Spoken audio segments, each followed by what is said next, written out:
안녕하세요. 오늘도 사연살롱을 찾아주셔서 감사합니다.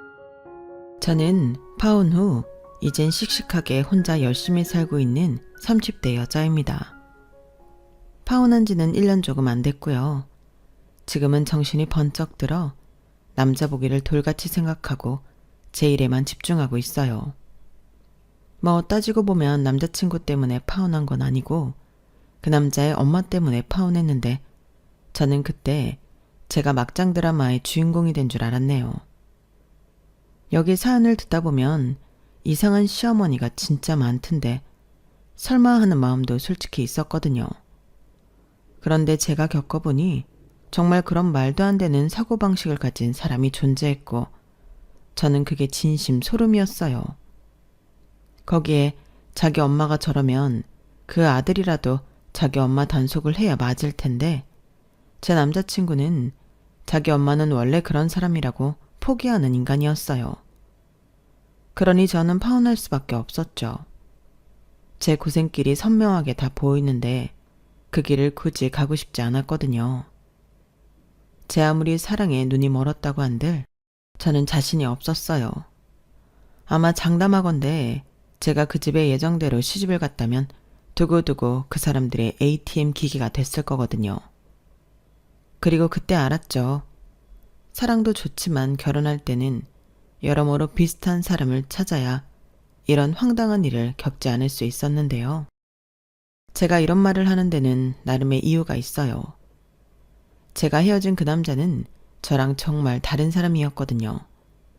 성격도 배경도 또 월 수입까지도 판이하게 달랐는데 그때는 저도 콩깍지에 씌었던 건지 그 다름이 매력처럼 느껴졌어요. 그냥 제가 미쳤었죠.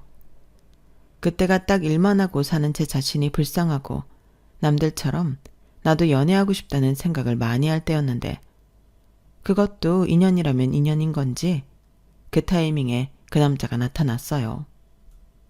저는 원래 결혼 정년기라는 말은 별로 좋아하지 않는데요.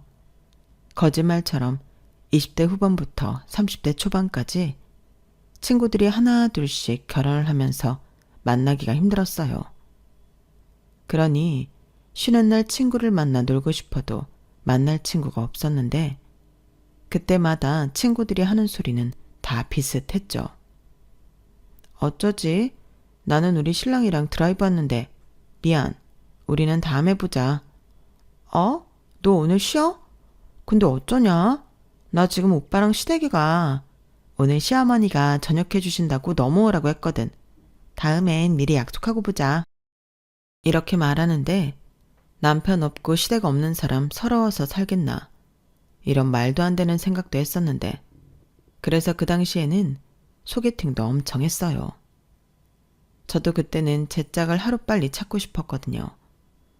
그러나 제가 눈이 높은 건지 아니면 이상한 사람들만 소개팅에 나오는 건지 제 인연은 찾을 수가 없었고 이젠 포기하자 딱 그런 마음이 들 때 남편이 눈에 들어왔어요. 남편은 여러모로 제 이상형에 가까웠거든요. 이쯤 되면 제 이상형이 궁금하실 것도 같아 설명을 좀 드리자면 저는 하는 일이 미용일이라 자기 관리를 잘 하는 남자를 좋아했어요. 그 정도가 심각하면 꼴불견일 수도 있지만 남자도 자기 자신을 관리하고 가꿀 줄 알아야 한다고 생각했죠. 그리고 이왕이면 나태한 사람보다는 부지런한 사람이 좋았고 거기에 유머러스한 성격까지 더해진다면 더 바랄 것이 없었는데 저는 자부하는데 남자 직업이나 집안 배경 같은 건 별로 중요하게 생각하지 않았어요. 직업에는 귀천도 없고 남자 쪽 부모님이 아무리 잘 산다고 해도 그 경제력에 기댈 마음도 없었는데 이런 말 부끄럽지만 돈은 저도 남부럽지 않게 벌고 있었거든요. 또 지금도 어지간한 월급쟁이 연봉보다는 훨씬 많이 벌어요.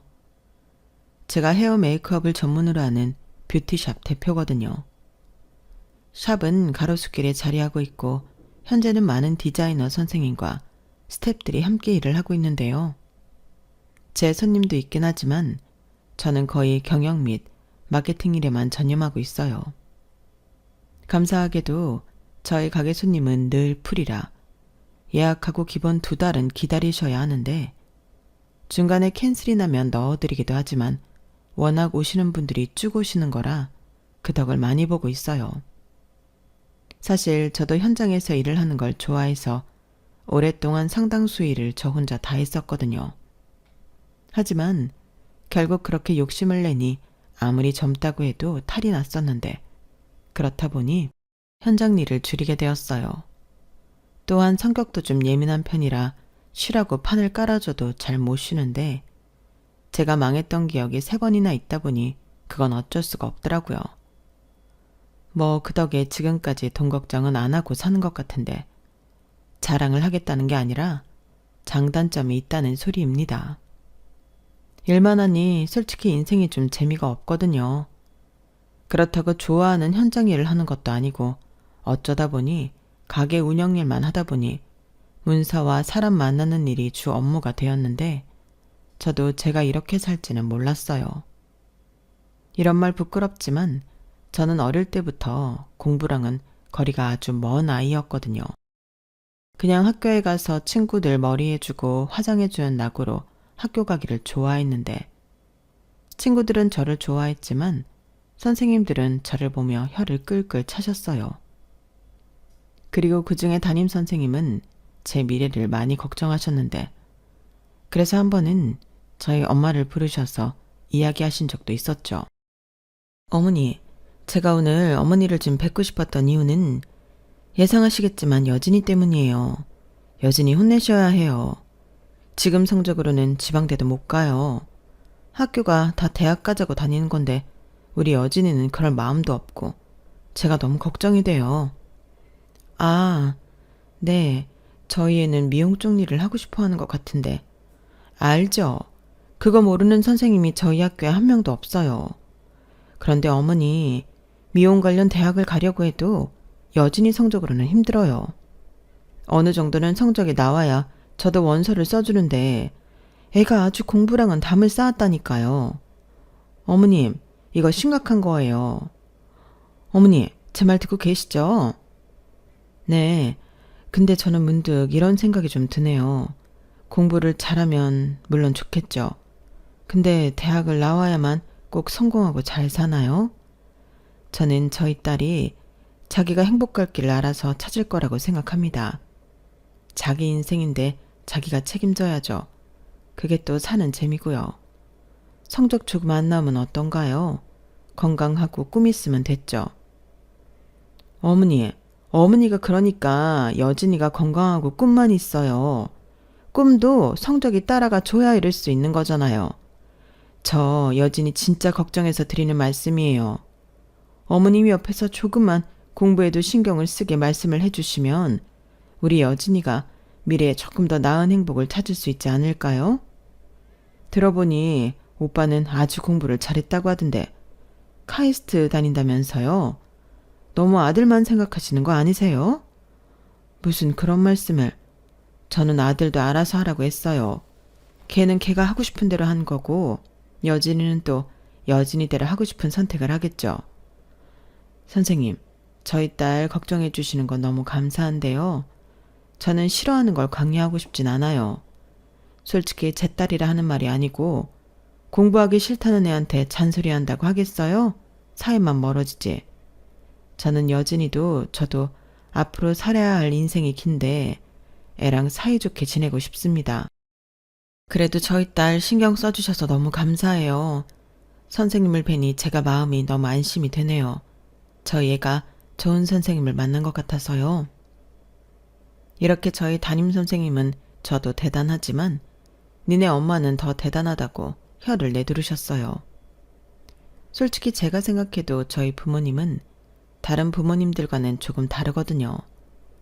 그렇다고 저희 집이 엄청 잘 살거나 그런 건 아니었는데 저희 부모님은 아무리 자식이라고 해도 자기 인생은 자기가 알아서 하는 거라고 늘 말씀하셨어요.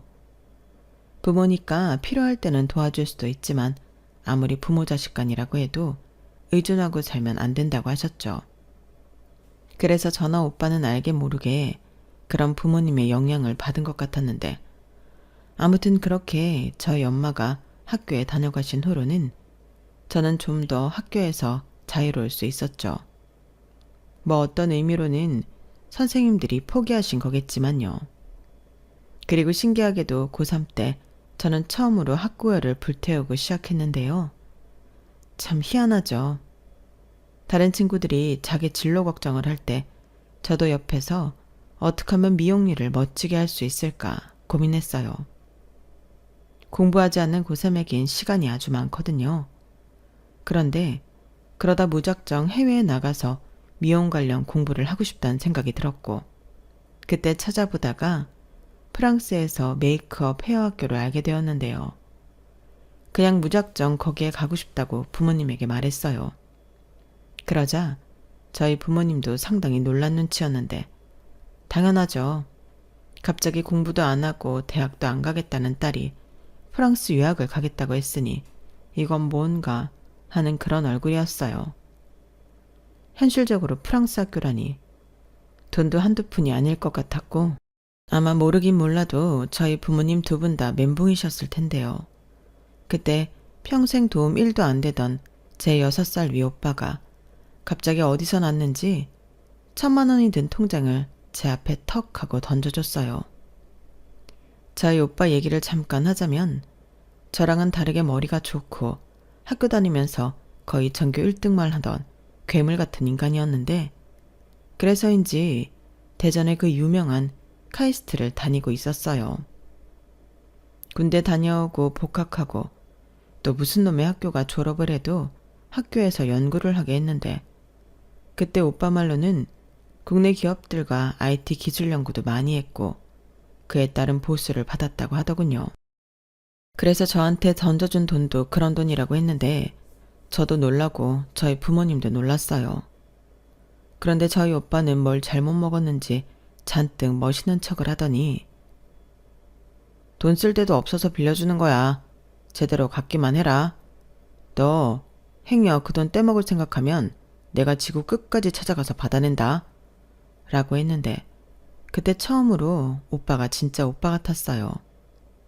사실 그전에는 6살 나이 차이가 나도 나이만 많지 오빠 노릇은 뭐 하나 하는 게 없다고 생각했거든요. 그때는 살짝 눈물도 찔끔 났던 것 같은데 그것도 잠시.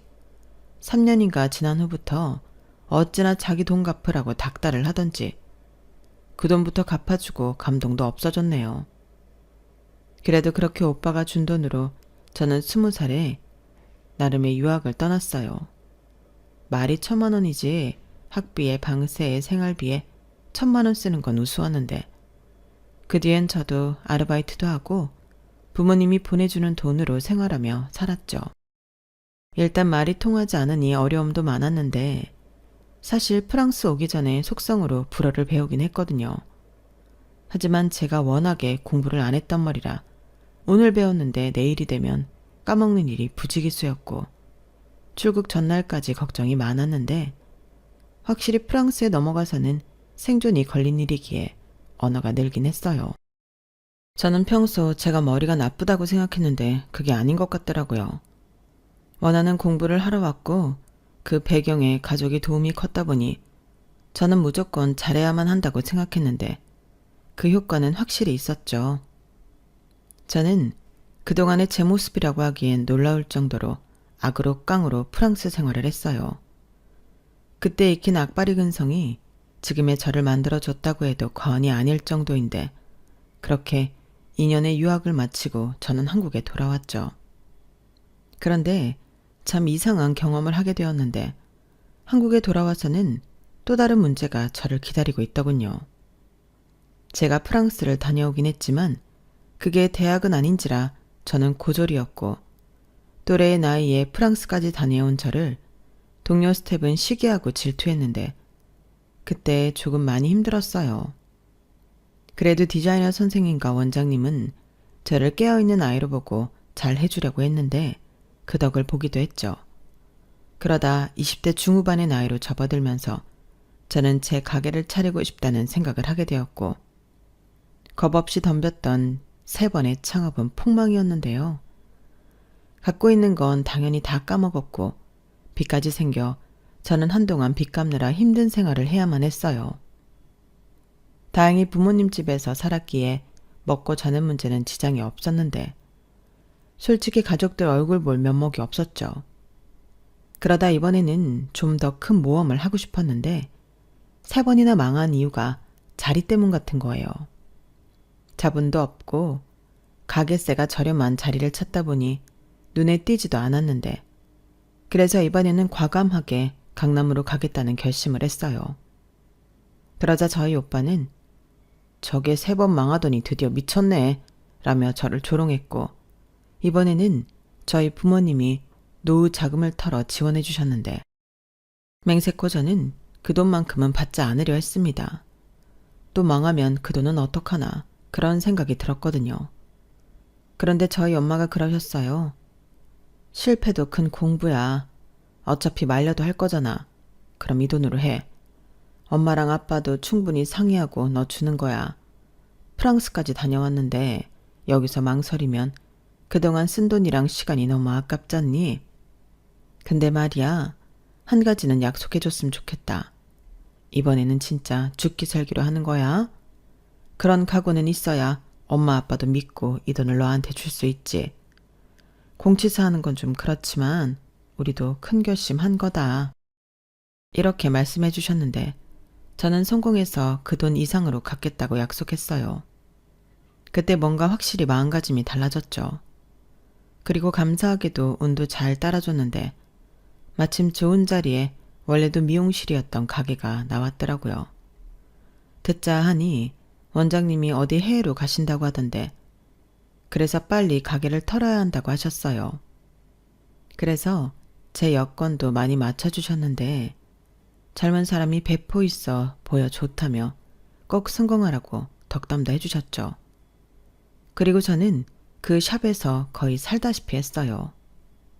그리고 어느 정도 시간이 흐르니 고정 손님이 생기고 또 리뷰를 봤다며 멀리서 저를 일부러 찾아오는 손님도 생겼는데 너무 감사하니 더 열심히 하게 되었죠. 그렇게 단골이 늘어갔고 한 번 생긴 단골은 저에게 감사하고 든든한 버팀목이 되었는데 어느 순간 지점을 지나니 예약제로 바꾸지 않으면 안 될 상황까지 오게 되었어요. 또한 저 혼자는 힘들어서 같이 일할 디자이너 선생님과 스텝을 고용하기도 했는데 오픈은 8시, 마감은 늘 밤 12시 넘게도 일을 했어요. 그렇다 보니 돈은 제법 벌 수 있었는데 그때부터는 부모님에게 월 300만 원씩 드리게 되었죠. 일단 처음엔 빌린 돈을 갚는 명목이었고 이건 평생 제가 드리는 이자라며 저희 부모님 사시는 내내 300만 원씩은 드리겠다 약속했는데 저희 부모님이 너무 기뻐하셨어요. 저희 오빠는 물가 상승분을 계산해 나중에는 돈을 올려줘야 한다고 찬물을 끼얹기도 했지만 나름 제가 자리를 잡아가는 모습을 대견하게 지켜봐줬어요. 그리고 어느 정도 시간 여유도 생겼을 때는 앞서 말한 대로 연애에 목이 말랐는데 남자에 환장했다기보다 제가 가장 예쁠 나이에 혼자 있다는 게 좀 안타까웠어요. 하지만 인연이라는 건 저 혼자 어쩔 수 없는 일이었고 매번 아닌 것 같은 무의미한 소개팅을 중단한 어느 날 남자친구가 손님으로 오게 되었는데 가끔 오던 손님이라 알고 지낸 사이긴 했어요. 그런데 이 사람이 이렇게 살갑고 다정한 사람이었나? 그런 생각을 하게 되었는데 그러던 중 무슨 기가 막힌 인연인지 제가 운동이라도 해야겠다 생각하고 끊었던 수영장에서 남자친구를 다시 만나게 되었죠. 그것도 강사로 말이죠. 남자친구는 체대를 나온 수영 강사였어요. 말로는 어릴 때 선수 생활도 했다는데 강사 일을 하면서 틈틈이 운동치료사 공부를 하고 있다고 하더라고요. 그 후 급속도로 친해진 저희 두 사람이었는데 이야기를 나누면 나눌수록 그 남자는 성실하고 꿈 많은 건강한 사람이었어요. 또 수영 강사이다 보니 자기 관리도 철저히 했는데 센터에서도 강사가 재미있다고 인기가 많더라고요. 그러니 어찌 보면 딱 제 이상형에 가까운 사람이었고 그 사람도 저에게 관심이 보였어요. 남자친구도 제가 젊은 나이에 유학 다녀오고 가게 차리고 용감무쌍하게 제 인생을 산다며 멋있다고 치켜 세워주더라고요. 세상에 칭찬 싫어하는 사람은 없잖아요. 그리고 저희는 서로의 마음을 확인하고 정식으로 사귀기로 했고 3년 넘게 연애를 하면서 자연스럽게 결혼 이야기도 나누게 되었어요. 사실 결혼은 제가 더 하고 싶었는데 남자친구는 저보다 4살이 어렸거든요. 하지만 그에 반면 저는 30대에 접어들어 뭔가 초조한 마음이 있었는데 안 그러고 싶은데 주변 친구들이 아기를 낳고 잘 사는 모습을 보니 저도 그런 행복한 가정을 꾸리고 싶었어요. 그리고 그때까진 남자친구와 제가 성격도 잘 맞고 유머 코드도 맞아서 결혼해도 연인처럼 친구처럼 살 수 있을 것 같았는데 남자친구는 결혼하고 싶은 마음은 있지만 자기가 아직 시험도 붙지 않았고 돈도 많이 모으지 못해 결혼하자고 자신 있게 말을 못한다고 했어요. 하지만 솔직히 그런 거라면 저는 결혼을 못할 이유가 없었거든요. 그때 당시는 부모님 집에서 나와 제가 오피스텔에 혼자 살고 있었는데 그 집은 제 자가였어요. 당시 전세로 들어갈까 고민을 하기도 했는데 그때 전세 보증금이랑 매매 가격이 별 차이가 없더라고요. 그럼 남의 집이 아닌 내 집에 사는 게 마음 편하겠다고 생각했고 오피스텔 특성상 가장 가구가 옵션으로 많이 들어와 있었는데 방도 따라 하나 있고 복층도 있는 구조라서 결혼해도 신혼집으로 사는 데는 큰 지장이 없었어요. 실제로 저희 오피스텔 건물에는 신혼부부들이 많았는데 1층에 큰 마트도 있고 어지간한 편의시설은 다 있어서 살기도 편했죠. 또한 지하철역도 가깝고 근처에 어린이집이며 초등학교도 다 있어서 좀 오버하는 것 같지만 결혼해서 아이를 낳는다고 해도 당장 이사를 가야 할 것 같지도 않았는데요. 남자친구한테도 말했어요. 자기야, 나는 자기만 괜찮다고 하면 우리 결혼해도 괜찮을 것 같아. 신혼집, 혼수 이런 건 그냥 내가 갖고 있는 걸로 해도 될 것 같고 우리 결혼식이랑 신혼여행만 과하지 않게 하면 큰돈도 들지 않을 것 같은데 대신 양가의 허례허식은 생략하면 우리 결혼 못할 이유는 없지 않나? 남자친구는 제 말에 눈이 휘둥그레졌어요. 정말 그렇게 해도 되겠냐고 되묻더라고요. 그러면서 자기는 당장은 수영 강사 월급이 얼마 되지도 않고 자기는 학자금도 아직 갚고 있는 입장이라 결혼을 한다고 해도 자기가 집에 가져다 줄 수 있는 돈이 거의 없고 하면서 시험에 합격해 운동치료사가 돼야 그나마 돈을 좀 벌 수 있을 것 같다고 했는데 그러면서 자기도 사실은 저랑 하루빨리 결혼하고 싶다고 했어요. 저와 다르게 남자친구는 부모님 집에서 살고 있었는데 홀어머니긴 해도 엄마랑 살고 있으니 결혼해서 그 집을 나오고 싶다고 하더라고요. 실제로 저희가 데이트도 제 오피스텔에서 많이 했고 남자친구는 제 오피스텔에 올 때마다 부러워했는데 저만 좋다고 한다면 자기는 제 뜻에 따를 의향이 100% 있다고 했어요. 그래서 저는 더 망설일 필요가 없다고 생각했죠. 평소에도 한번 마음먹으면 밀고 나가는 스타일인데 결혼은 당사자 의견이 제일 중요한 일이니 우리가 원하면 우리 방식대로 결혼할 수 있다고 생각했어요. 그리하여 양가집에도 다니며 인사를 하고 나름의 결혼 수순을 밟아가기 시작했는데요. 그때부터 뭔가 이상 야릇한 일들이 연속적으로 벌어졌어요. 일단 남자친구의 엄마라는 사람은 제 기준에서 이상한 사람이었는데 처음에는 나랑 좀 다른 사람이구나 그 정도로 생각하고 어찌됐든 결혼하면 시어머니가 되실 분이니 제가 맞춰야 한다고 생각했어요. 그런데 이게 한도 끝도 없었고 심지어 저와 남자친구가 양가 허례허식은 생략하기로 했다는 말에 예비 시어머니가 얼굴색을 붉혔는데요. 바로 저한테 뭐라고 하시더라고요. 뭐야? 누구 마음대로 생략을 해? 결혼이 뭐 니들 소꿉장난인 줄 알아? 결혼은 양가 친척들에게 가족이 되겠다는 중요한 약속이야. 그런데 뭘 니들 마음대로 생략을 하고 간소하게 하겠다는 거야? 허례허식? 그게 왜 허례허식이야? 얘가 진짜 웃기는 소리 하네? 잔말 필요 없고 형식은 최대한 갖춰서 해라. 어머니, 그럼 신혼집이랑 혼수도 다 갖춰서 해야 하는 건데 그 점은 괜찮으시겠어요? 저 딴에는 배려한다고 한 건데요. 얘가 또 무슨 소리를 하는 거야? 신혼집이니 혼수 같은 건 니들이 쓰는 거잖아. 그런 거야 아무렇게 해도 상관없지. 내가 말하는 건 인사, 성의 그런 거야. 가뜩이나 나이 많은 며느리 보게 생겼는데 그런 것도 안 하려고 했어? 나더러 친척들 얼굴을 어떻게 보고 다니라고. 아니 그래도 그렇게 따지면 저도 좀 서운한데요. 결혼이 결국엔 서로 균형 있게 누가 더 손해보고 그런 거 없이 하는 건데 이렇게 나오시면 제 입장에서는 너무 일방적인 것 같은데. 뭐가 일방적인 거란 말이냐? 나는 지극히 상식적인 범주에서 말을 하는 거야. 내가 친척들한테 전화 쫙 돌려놓을 테니까 다음 주부터 부지런히 인사 다녀라. 선물 사가는 거 잊지 말고 음료수나 과일 같은 싸구려 말고 정성스럽게 준비해. 우리 집안은 그런 집안이다. 엄마, 그건 또 무슨 소리야. 우리 집안이 뭐. 그리고 여진이 바빠서 시간 그렇게 자주 못 내. 아니면 아예 자리를 한번 만들어 주든가. 이놈이? 너 벌써부터 제 편 드는 거야? 니들이 뭐라고 자리를 만들어. 그리고 바쁘면 뭐? 우리가 쟤한테 다 맞춰줘야 하니?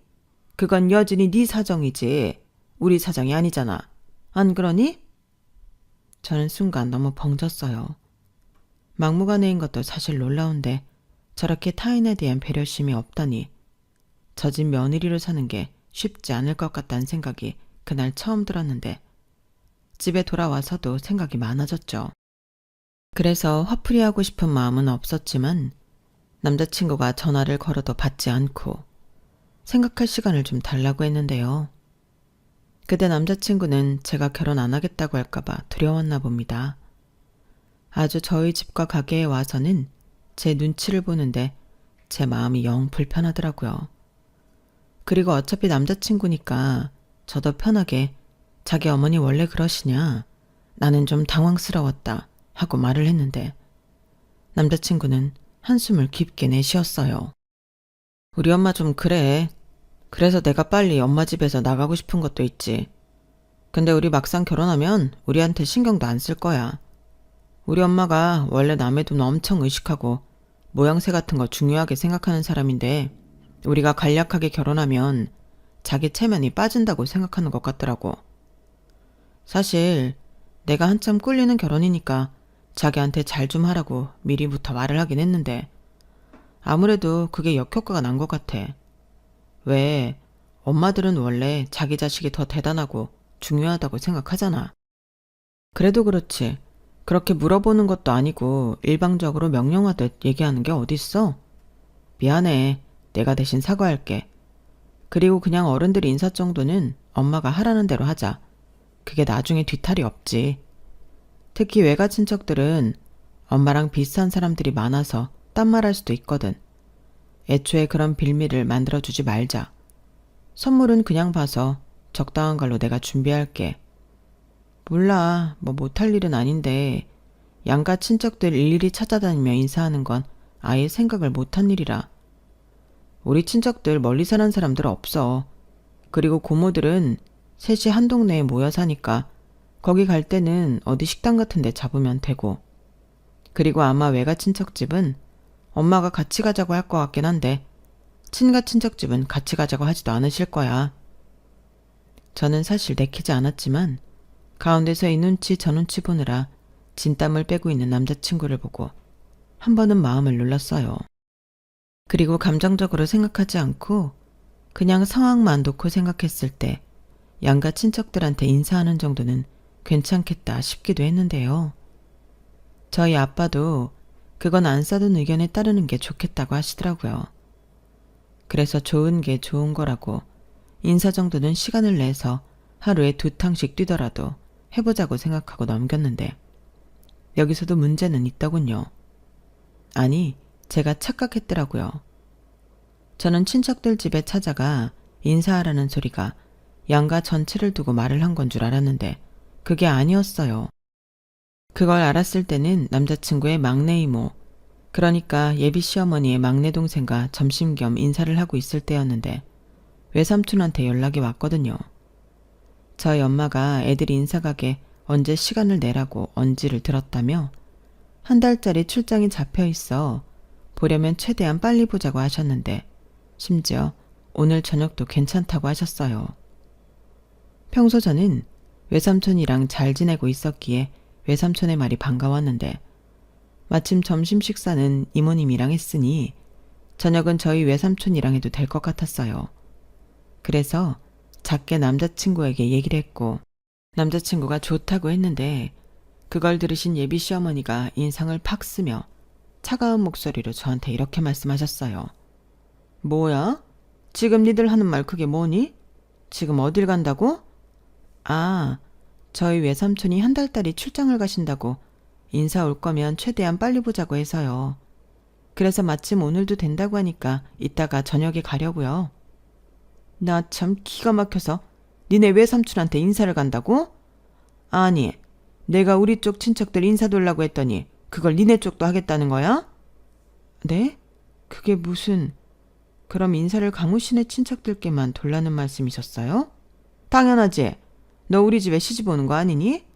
그러니까 네가 새 사람으로서 집안 어른들께 인사 다니는 거잖아. 그런데 니네 친척들이 우리 아들을 뭘 얼마나 본다고 일일이 인사를 시켜? 장인장모 될 사람한테 인사했으면 된 거지. 그리고 결혼하기로 마음먹은 그 순간부터 너는 마음가짐부터 고쳐 먹어야 하는 거야. 어떻게 친정 식구들을 다 챙기려고 들어감이? 아, 언니 그만해.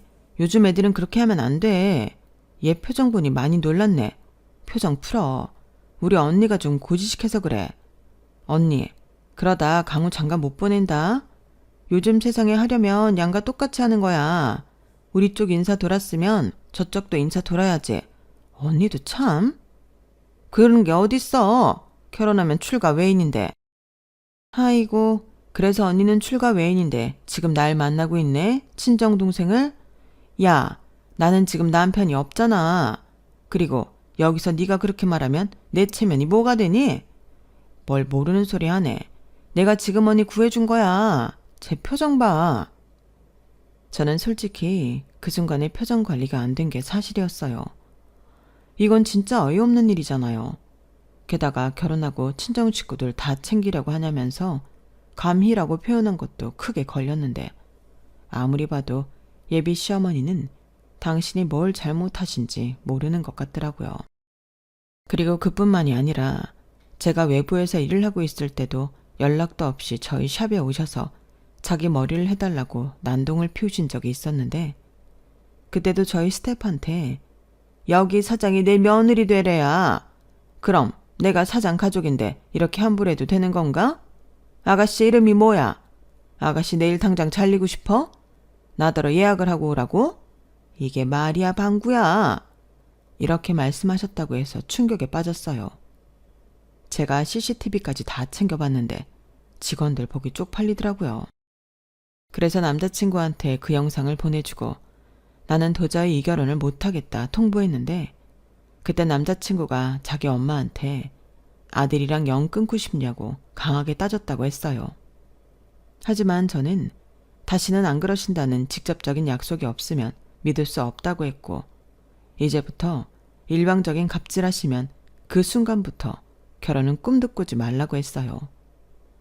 그러자 자기 엄마한테 정말로 이번에는 제대로 따진 게 맞는 건지 시어머니가 저를 찾아와 지난번 일은 미안했다고 사과를 하셨는데 자기도 처음엔 그럴 생각은 아니었다며 자기는 갑질 같은 걸 하는 사람이 절대 아니라고 믿어달라고 하셨어요.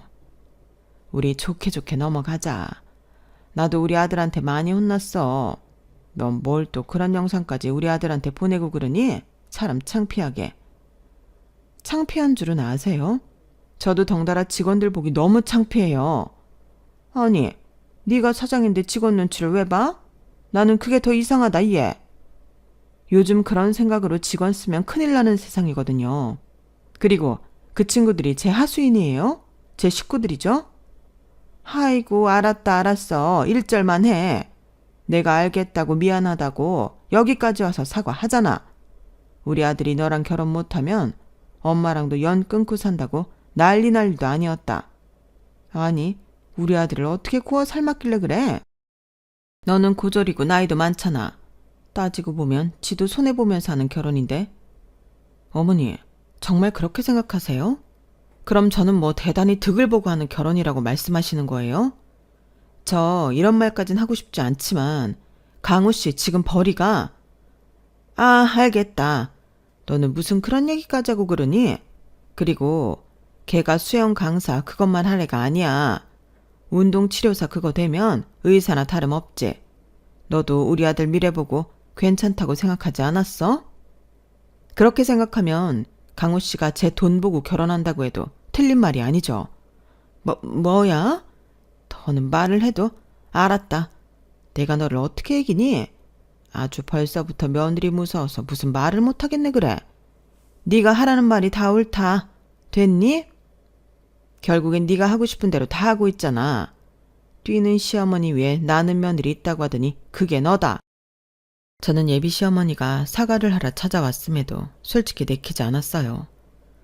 남자친구는 제가 원하는 대로 했으니 됐지 않냐고 했지만 저런 사람을 시어머니라고 옆에 두고 볼 생각을 하니 너무 끔찍하더라고요. 지금 당장은 어쩔 수 없이 사과를 했다고 치지만 딱 보아하니 진짜 미안해서 하는 사과도 아닌 것 같고 사람은 고쳐 쓰는 거 아니라고 했는데 예비 시어머니라는 사람의 인성이 크게 바뀔 것 같지 않았어요. 그래서 그때부터는 단단히 씌었던 콩깍지도 벗겨지는지 결혼하고 싶지 않다는 생각이 들었는데 남자친구는 뭐가 문제냐며 조급해했어요. 그런데 있죠. 그 모습을 보는데 어째 남자친구 얼굴에서 예비 시어머니 얼굴이 보이는 거예요. 물론 핏줄이니까 닮은 게 당연하지만 그런 외관상의 문제가 아니었죠. 그래서 나는 좀 시간을 갖고 싶다고 진지하게 말했는데 남자친구가 갑자기 저한테 매달리며 그러는 겁니다. 우리 엄마 때문인 거지. 알겠어. 내가 자기랑 결혼하면 우리 엄마 자기한테 얼씬도 못하게 중간 역할 나무지게 잘할게. 우리 사랑하잖아. 근데 우리 엄마 싫다고 나랑 결혼 안 한다고? 그게 말이 돼? 그래, 나도 우리 엄마 버거운 거 완전 이해해. 근데 말이야, 평생 저러고 산 사람을 어떻게 바꿔? 그냥 원래 그런 사람이라고. 이해해달라는 거 아니고 그냥 그렇구나 하고 넘기면 되는데 그게 어렵나? 이렇게 말하는데 그나마 있던 연민의 정도 뚝 떨어졌어요. 물론 결혼이란 게 당사자 감정이 제일 중요한 건 맞는데 그렇다고 다른 사람도 아닌 시어머니 문제를 간과하다 후회하고 싶진 않았어요. 왠지 이대로 결혼하면 두고두고 지금을 후회할 것만 같았는데 여기서 끝난 일이었다면 이렇게 사연도 보내지 않았죠. 더 기가 막힌 건 그 다음이었거든요. 저는 이미 파혼하기로 마음을 굳혔는데 남자친구는 자기 잘못도 아니고 절대 저랑 파혼할 수 없다고 저한테 매달렸어요. 자기가 자기 엄마랑 촬영까지 끊겠다고 했는데 뭐가 문제냐고 나중에 화를 내더라고요. 사람이 하나를 보면 열을 안다고 남자친구의 그런 의외의 면을 보니 이 결혼은 절대 하면 안 되겠다는 생각이 들었죠. 그 이후부터는 어떡하든 이 남자, 아니 이 집 구석과 헤어질 생각뿐이었는데 그런 제 마음도 모르고 그 남자의 엄마는 결정적인 한 방을 날리셨어요. 제가 전에 남자친구와 한참 좋을 때 부모님의 도움으로 샵을 열게 되었고 그 고마운 마음을 매달 300만 원으로 보답하고 있다고 말을 한 적이 있는데 그 아주머니가 그 사실을 알고 있더라고요. 사실 이건 결혼을 하던 안 하던 상관없이 제가 벌어들이는 돈이라 아무 문제가 없는 일이었는데 그 아주머니는 자기 아들한테 파혼 얘기를 들으신 건지 못 들으신 건지 무턱대고 저에게 만나자고 찾아와 이렇게 따지셨어요. 내가 우리 아들한테 들었는데 너 매달 네 부모한테 300만 원씩 보낸다는 게 정말이니? 네, 그게 무슨 문제가 있죠? 제가 벌어서 드리는 돈인데 이거 진짜 큰일 나래네. 너는 벌써부터 친정에 돈을 퍼줄 생각인 거야? 네가 번 돈이니까 상관없다? 그러니 결혼 후에도 똑같이 300만 원씩이나 보내겠단 소리야? 네, 제가 같은 소리를 몇 번이나 해요. 그리고 못 들으셨나 본데 내가 뭘? 너는 고졸이라 그런 거니? 왜 그렇게 생각이 짧아? 결혼이라는 건 시집을 오는 거라고 내가 말했잖아. 그 소리가 뭐겠니? 시집을 온 순간 너는 우리 집안에 올인해야 한다는 소리야. 어디서 네가 번 돈이라고 친정이 빼돌릴 생각을 해? 네가 번 돈도 우리 돈이지? 저는 듣고도 제 귀를 의심했어요. 게다가 어차피 그 집구석에 시집갈 마음도 없었지만 저런 생각을 갖고 있는 사람을 실제로 보다니 놀랄 노자였는데 어디 저 아줌마가 무슨 헛소리를 더 할까 궁금해져서 저는 그냥 가만히 있었어요. 아, 혹시 몰라 핸드폰을 꺼내 슬쩍 음성 녹음을 했는데요. 나중에 남자친구 떨궈내는데 사용할 생각이었죠. 그런데 이 아주머니는 제가 가만히 있자 더 기세가 올랐는데 앞으로 제가 얼마를 벌던 자기가 제 수익 관리를 하겠다 선언하더군요. 원래 돈 관리는 집안의 어른이 하는 거다. 네가 나이도 어린데 뭘 알겠니? 그러니 겁도 없이 친정 부모님한테 그런 큰 돈을 턱턱 주고 있었겠지. 니네 부모도 그래. 그걸 준다고 덥석 받는다니? 염치도 없다. 이러셨는데 그 순간 저는 어디 거울이 있으면 보여드리고 싶었어요. 염치 없는 사람이 누군데 저런 말을 하고 있는 건지 황당했거든요. 게다가 자기 아들이 번 돈도 아닌데 제 돈을 관리하겠다니 기도 차지 않았는데요. 순간 저도 모르게 코웃음이 나왔죠. 그러자 그 아주머니는 가뜩이나 들린 코를 더 벌렁거리며 너 웃었니? 내가 말하는 게 웃겨? 라고 광분하셨고 저는 최대한 침착한 말투로 도대체 불만이 뭔지 빙빙 돌리지 말고 다시 말씀해 보시라고 했어요. 그러자 그 아주머니는 옳거니 하고 무슨 기회라도 잡은 듯 술술술 말을 하기 시작했는데 그때 저는 이건 파혼하지 않으면 끝장이라고 생각했어요. 그 아주머니가 뭐라고 한 줄 아세요? 나는 말이다. 내 아들이 어디 부족한 게 아닌데 네 앞에서 벌벌벌 하는 게 너무 꼴보기 싫어. 우리 아들도 운동치료사 되면 번듯한 직장도 생기고 대졸의 인물도 번듯해서 잘나고 어린 아가씨들이 줄을 설 텐데 네가 이렇게 채가는 게 너무 약올라. 지가 돈 좀 번다고 어찌나 유세를 떠는지. 우리 아들도 벌써 네 눈밖에 날까봐 전전긍긍 하잖아. 너 그게 얼마나 사람 기죽이는 건지 모르지. 남자가 기가 죽으면 될 일도 안 돼. 그리고 어디 그뿐이니? 너는 왜 네가 하고 싶은 말을 다 하려고 들어? 어른이 얘기하면 아닌 것 같아도 네 알겠습니다 하는 거지. 어디서 시어머니 될 어른한테 직접 찾아와서 사과를 하라 말아야. 나 그때 진짜 치욕스러웠다. 그게 치욕스러우셨어요? 본인이 하신 행동을 생각하셔야죠. 뭐? 본인? 너 지금 나를 본인이라고 했어? 그리고 아직 얘기 안 끝났어. 어디 어른이 말을 하는데 버릇없이 말을 끊어? 그리고 뭐 벌써부터 친정이랑 시댁을 차별하겠다고? 너는 300만 원이 애 이름이니? 나는 너의 그런 태도가 글러먹었다고 생각한다. 그래서 내가 생각을 좀 해봤는데 둘 중에 하나를 네가 골라. 첫 번째는 양과 똑같이. 너 원래 그런 거 좋아하잖아. 그러니까 니네 부모한테 300만 원이면 나한테도 똑같이 300만 원씩 줘라. 그게 싫으면 니네 부모한테 주던 그 300만 원을 그냥 나한테 줘. 너 시집 오면 이제 네 부모는 나야. 그럼 그 300만 원을 누구한테 줘야 할까? 그러니 네가 딱 골라. 나 참. 이제 끝나셨나요? 아니다. 하나 더 있다. 네가 바쁘면 뭐 얼마나 바빠? 그렇게 바쁘면 결혼을 하지 말아야지. 결혼을 하면 가족 행사는 무조건이야. 시간을 못 빼니 어쩌니 그런 건 나한테 씨알도 안 먹힌다. 나는 가족이 제일 중요한 사람이야. 이제 끝났다. 참 많기도 하네요. 어디 그래서 아들 장가는 보내실 수 있겠어요? 그리고 어머니도 제 말을 자르셔서 말을 못했는데 저 강우 씨한테 이 결혼 못한다고 말했어요. 혹시 아드님이 그 말은 안 하던가요? 뭐? 결혼을 못해? 방금 그러셨잖아요. 바쁘면 결혼을 하지 말아야 한다면서요. 저 진짜 바쁜 거 맞거든요. 그래도 좋아하는 사람이랑 결혼해서 바쁜 와중에서 사랑하고 행복하게 살고 싶어 욕심냈는데 어머님이 그러면 안 된다고 방금 알려주셨잖아요. 그래서 더 생각이 굳었어요. 저 결혼 안 할게요. 그럼 제 부모님은 어머님이 아니시니까 이제 이런 말씀 다 의미 없는 거 맞죠? 저는 일 때문에 바빠서 이제 그만 들어가 봐야 해요. 어머니 이렇게 찾아오셔서 제 시간 뺏는 거 이거 영업 방해예요. 제가 이 시간에도 얼마를 손해보는 줄 아세요? 저 하루에 해야 할 일이 아주 많은 사람이거든요. 어머니 아들이랑은 너무 다르죠. 그러게 너무 다르면 결혼까진 생각하지 말았어야 했는데 제 잘못이었네요. 그럼 부디 어머니 마음에 쏙 드는 그런 며느리 보시길 바라고요. 제발 다시 찾아오지 마세요. 그럼 다시 볼 일 없는 줄 알고 이만 먼저 가겠습니다.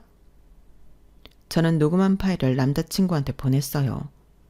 그리고 우리는 절대 결혼할 인연이 아니니 너도 연락하지 말라고 했는데 이놈이 근성이 좋은 건지 제 오피스텔로 찾아왔더라고요.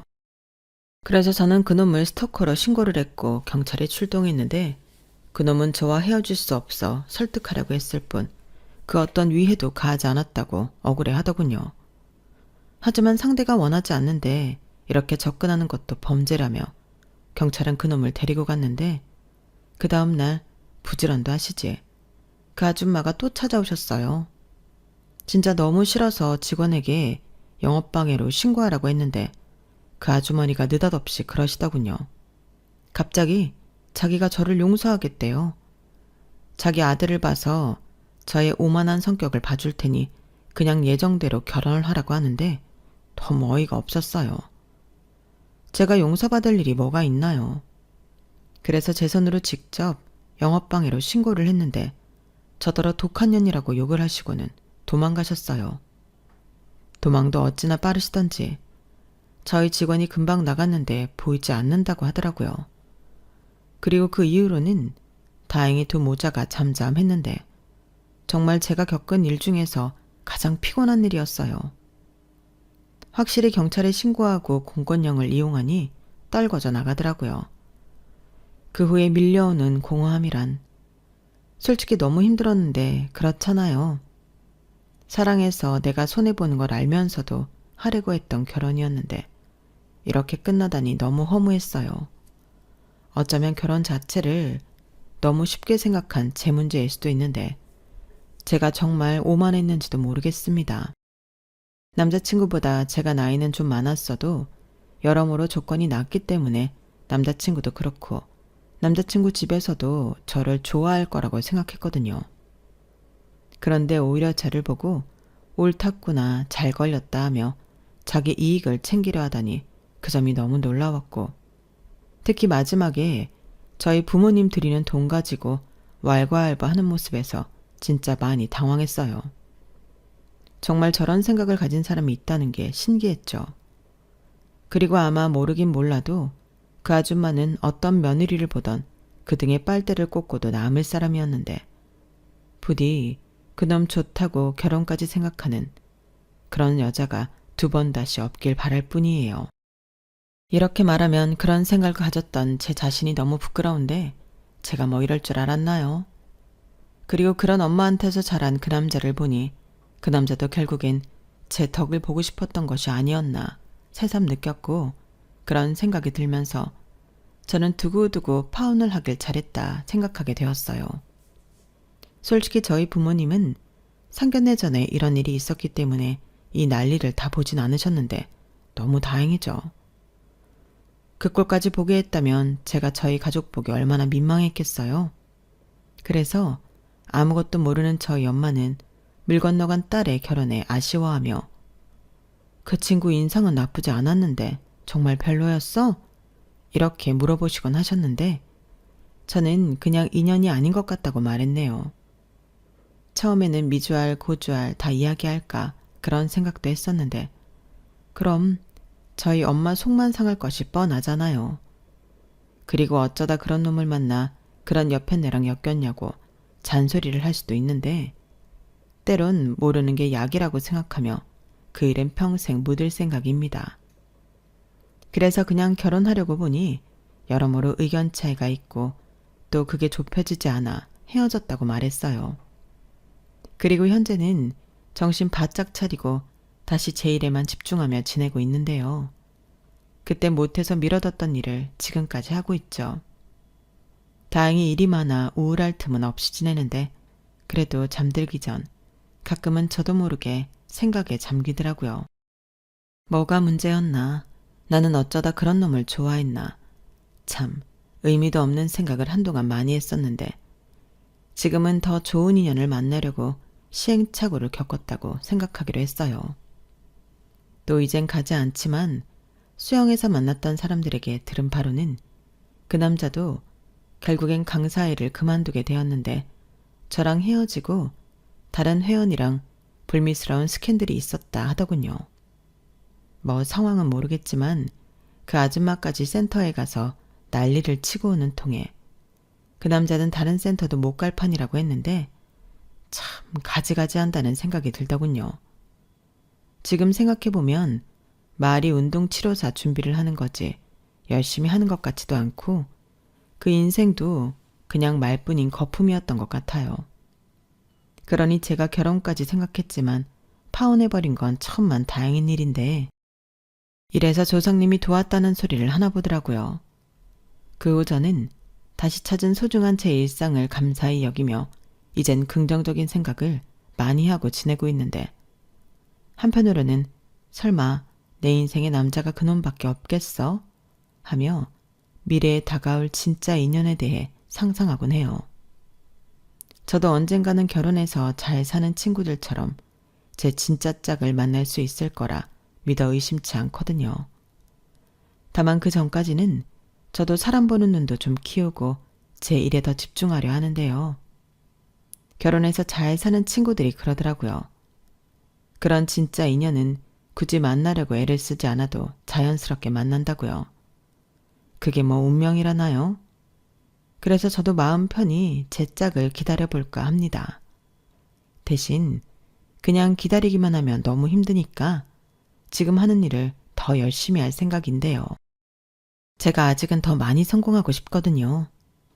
그리고 저희 샵을 찾아주신 감사한 고객님들이 더욱 저희 샵을 사랑해 주시고 하루가 다르게 예뻐지시길 바라며 제 이야기를 여기서 줄이도록 할게요. 이왕이면 다홍치마라고 좋은 인연 만나 깨벗고 잘 사는 행복한 사연이었다면 참 좋았겠지만 그런 사연은 다음으로 기약해야 할 것 같습니다. 혹시 아나요? 친구들 말처럼 다음엔 진짜 운명 같은 제 짝을 만나 제가 세상에서 가장 행복한 여자가 될지도요. 그럼 그땐 행복 만땅 깨볶는 고소한 냄새 폴폴 풍기며 다시 찾아오겠습니다. 그럼 그때까지 건강하시고요. 지금까지 제 사연 들어주셔서 대단히 감사합니다. 건강 잘 챙기시고요. 여러분들의 인생에는 좋은 일만 가득하길 바라며 안녕히 계세요. 여러분, 사연 댓글에 응원과 현명한 조언 부탁드려요.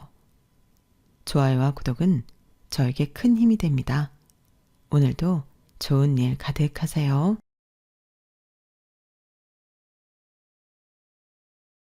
안녕하세요.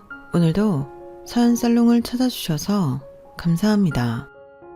남편과 사별하고 두 아들을 키우고 있는 여성이에요. 재작년 이맘때 남편이 세상을 떠난 뒤로 저희 가정에 많은 변화가 있었어요. 가장 큰 변화는 뭐니 해도 재정적인 부분이었어요. 남편 혼자 외벌이를 했던 터라 남편의 빈자리는 상상 이상으로 컸거든요. 직장을 그만두고 살림하는 지 15년이 지난 저로서는 당장 뭘 해서 먹고 살지부터 막막했어요. 그동안 남편한테만 무거운 짐을 지우고 살았던 게 얼마나 미안하고 후회가 되는지 몰라요. 남편도 저처럼 막막하고 버거운 순간이 한두 번이 아니었을 텐데 힘들다는 말 한 번 않고 묵묵히 가정의 몫을 해주었다는 걸 남편이 떠나고 난 후에야 깨닫게 되더라고요. 왜 진작 고맙다는 말을 하지 못했을까? 왜 진작 남편이 짊어진 가정의 무게를 나눠줄 생각을 못했을까? 모든 게 다 후회되고 가슴을 후벼 파는 듯 아려왔어요. 그래도 산 사람은 살아야 하기 때문에 남편에 대한 미안함과 그리움은 잠시 접어두기로 했어요. 제게는 홀로 키워내야 할 두 아들이 있으니까요. 그런데 이런 의지마저 꺾어버린 사람들이 있었어요. 바로 저희 시댁 식구들이었죠. 그래도 옛말에 하늘이 무너져도 솟아날 구멍이 있다고 하더니 생각지도 못했던 일로 기사회생하게 됐지 뭐예요. 지금부터 저희 가족이 낭떠러지 끝에서 살아날 수 있었던 기가 막힌 사연을 전해드릴게요. 저는 부모님 얼굴도 모른 채 외할머니 손에 자랐어요. 저희 엄마는 아빠와 사귀던 중에 저를 임신했는데 헤어지고 난 뒤에야 그 사실을 알게 됐대요. 하지만 아빠는 이미 군에 입대한 상태였고 엄마는 아빠와 헤어질 때 일방적으로 이별을 통보했었기 때문에 임신을 빌미로 저희 아빠한테 찾아갈 수도 없었어요. 처음에는 저를 지우려고 독한 마음도 먹었지만 결과적으로는 그러지 못했어요. 엄마가 마음이 약해져서 그랬던 거는 아니고 할 수 없었기 때문에 못한 거더라고요. 저희 엄마가 워낙 마른 체형이어서 임신 7개월 차가 되고서야 저를 임신한 사실을 알게 됐는데 그렇다 보니 수술을 받을 수가 없었던 거예요. 엄마한테는 안 된 일이었겠지만 저로서는 천만다행이었던 거죠. 원치 않았던 제가 태어나자 엄마는 저를 외할머니한테 맡기고 도망치듯 떠났어요.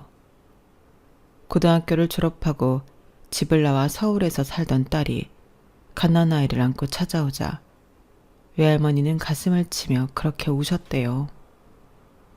아이 아빠가 누구냐고 아무리 물어도 저희 엄마는 대답도 않고 한동안 신세 좀 지겠다는 말만 했다더군요. 저희 엄마 역시 아빠 없이 자란 터라 외할머니는 딸이 자기 인생을 그대로 담는 게 아닌가 그렇게 겁이 나셨어요. 그래서 어떻게든 딸을 구슬러 애 아빠가 누군지 알아내려고 하셨는데 미처 그러기도 전에 저희 엄마가 저만 집에 두고 도망을 친 거예요. 하루는 외할머니께서 퇴근해 집에 와보니 방에서 제가 우는 소리가 들리더래요. 왜 이렇게 애를 울리냐고 타박을 하시며 문을 열었는데 딸은 온데간데 없고 손녀딸만 자지러지게 울고 있었던 거죠. 애가 자는 동안 근처 슈퍼에 잠깐 나간 건가 생각하고 일단 울고 있는 책에 분유를 먹였는데 1시간이 지나고 2시간이 지나도 저희 엄마가 나타나질 않는 거예요. 외할머니는 그제야 불길한 생각이 드셨어요. 그리고 그건 현실이 되고 말았죠. 당시엔 휴대폰도 없던 시절이라 저희 엄마가 먼저 연락하기 전에는 연락도 닿지 않았어요. 그러니 외할머니는 두 손 놓고 저희 엄마한테 연락이 오기만을 기다릴 뿐 방법이 없었어요. 하지만 작정하고 도망친 사람이 연락을 하겠어요? 처음부터 저를 외할머니한테 떠넘기려고 외가에 찾아간 건데 말이죠. 그렇게 외할머니는 손녀딸인 저를 떠안게 되었어요. 저 때문에 일도 할 수 없게 된 외할머니는 궁여지책으로 김밥 장사를 하셨어요. 가게를 차리신 건 아니고 집에서 김밥을 싸서 출근 시간에 전철역 입구에서 저를 업고 장사를 하셨어요. 그렇게라도 하지 않으면 당장 먹고 살 도리가 없었으니까요. 아침엔 김밥 장사를 하고 낮에는 집에서 할 수 있는 다양한 부업을 하면서 어린 손녀딸까지 키워내야 했어요. 지금처럼 육아를 위한 정부 지원 정책이 제대로 마련되지 않았던 시절이라서 외할머니는 오로지 자신을 희생해서 저를 키우셔야 했어요. 가난아기를 맡아줄 보육기관도 없었고 그렇다고 생활 보조도 받을 수 없었으니까요. 저야 너무 어려서 그때의 기억이 없으니 얼마나 힘들었을지 정확히 알 수는 없지만 저한테 그렇게 살아보려고 한다면 도저히 못할 것 같아요. 제가 초등학교에 들어가면서부터 외할머니는 건물 청소일을 시작하셨어요. 그래서 아침 일찍 집을 나서야 했기 때문에 저는 외할머니가 차려놓으신 아침밥을 먹고 스스로 등교를 해야만 했어요. 그래도 낮에는 외할머니께서 집에 계셨기 때문에 외할머니 보살핌 속에 자랄 수 있었어요. 지금 생각해보면 비록 생활은 넉넉하지 않았지만 그래도 외할머니 덕분에 삐뚤어지지 않고 온전히 자랄 수 있었던 것 같아요. 저 때문에 고생하시는 외할머니를 곁에서 보고 자랐는데 제가 어떻게 삐뚤어질 수 있겠어요? 가난 아이를 일찍 철들게 한다고 저 역시도 또래들에 비해 어른스럽다는 말을 많이 듣고 자랐어요. 내가 잘못하면 외할머니께서 학교에 불려가실 거고 그러면 저 때문에 가슴이 아프실 테니까 애초에 그런 일을 만들고 싶지 않았어요.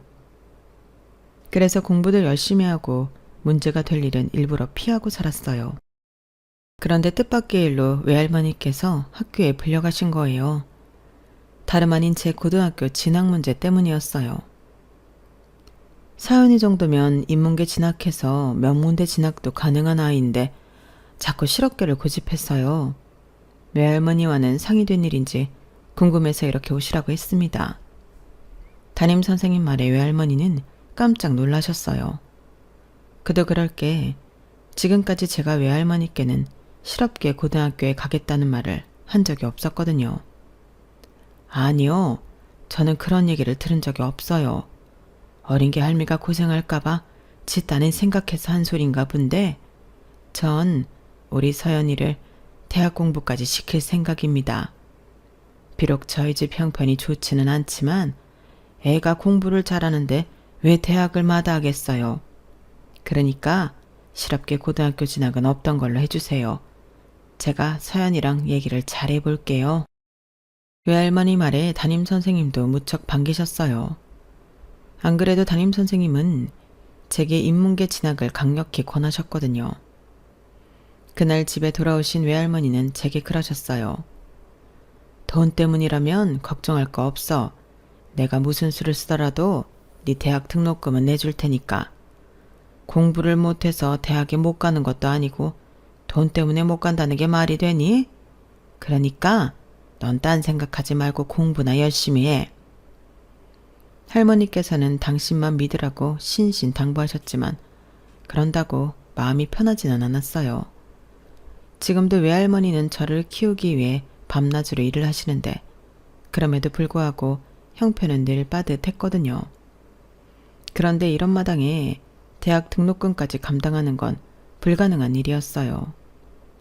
그보다는 실업계 고등학교를 졸업해서 하루빨리 돈을 버는 게 현실적인 방법이었어요. 언제까지고 할머니께 짐을 지울 수만은 없으니까요. 그래서 실업계를 고집했던 건데 그마저도 불가능하게 됐지 뭐예요. 결국 저는 담임선생님과 외할머니 고집으로 인문계 고등학교에 진학하게 되었고 그때부터 제 목표는 대학이었어요. 그냥 대학 합격이 아니라 전액 장학금을 받고 대학에 합격하는 거였죠. 명문대가 아니어도 좋았어요.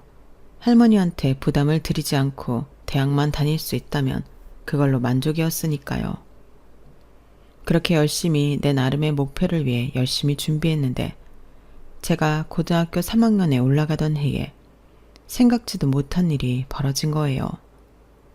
학교에서 2교시 수업을 받고 있는데 담임선생님이 교실로 오셔서 저를 부르시더라고요. 선생님 표정을 보니 분명 안 좋은 일이 벌어진 게 분명했어요. 아니나 다를까 저희 할머니께서 일터에서 다치셨다고 연락이 왔더라고요. 그 길로 병원에 달려갔더니 팔과 다리에 한쪽씩 깁스를 하고 계셨어요. 그런데 문제는 그게 아니었어요. 저희 외할머니께서 건물 계단 청소를 하시다가 굴러 떨어지셨는데 의사 선생님 말로는 그 과정에서 허리를 다치셨고 앞으로 걷기 힘들 거라는 거예요. 그 사실을 아직 모르는 외할머니는 제가 걱정스런 표정으로 바라보자 부러진 뼈만 붙으면 바로 일을 할 수 있다고 걱정 말라고 그러시더라고요. 그러면서 밥은 먹었냐고 물으시는데 순간 울컥했어요. 이런 와중에도 제 걱정부터 하시는 외할머니가 너무 안 됐고 죄송했거든요. 서연아, 너무 걱정 말어. 뼈는 한번 부러지면 더 단단해진다고 그러지 않니? 병원비는 회사에서 내준다고 했고 위로금도 준다고 하니까 아무 걱정 안 해도 돼. 이참에 편히 쉰다고 생각하면 되니까. 지금처럼 산재 처리가 체계적으로 이루어지던 시절이 아니라서 그 사고로 인해 저희 집은 더욱 어려워졌어요. 할머니가 사고로 회사로부터 받은 건 병원비 일체와 6개월치 월급에 해당하는 위로금이 다였어요. 앞으로 걷지도 못하게 된 사람한테 말이죠. 청소업체가 워낙 영세한 곳이었기 때문에 그 이상의 보상은 받기 힘들었거든요.